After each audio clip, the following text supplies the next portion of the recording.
हातकणंगले तालुक्यातील नेज परिसरात मंगळवारी रात्री अचानक आलेल्या वादळी वाऱ्यासह मुसळधार पावसाने केळी उत्पादक शेतकऱ्यांचं मोठं नुकसान केलं.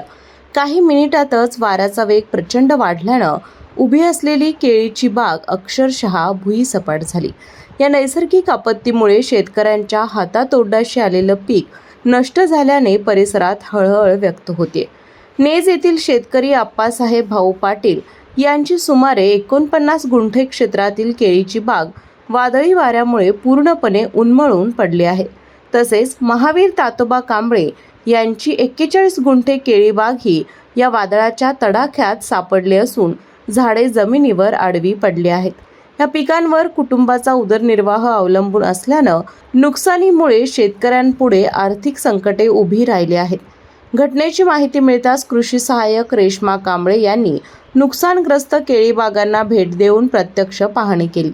वादळामुळे झालेले नुकसान मोठ्या प्रमाणात असून अनेक झाडे मोडली तर काही झाडांचे घड जमिनीवर कोसळले आहेत.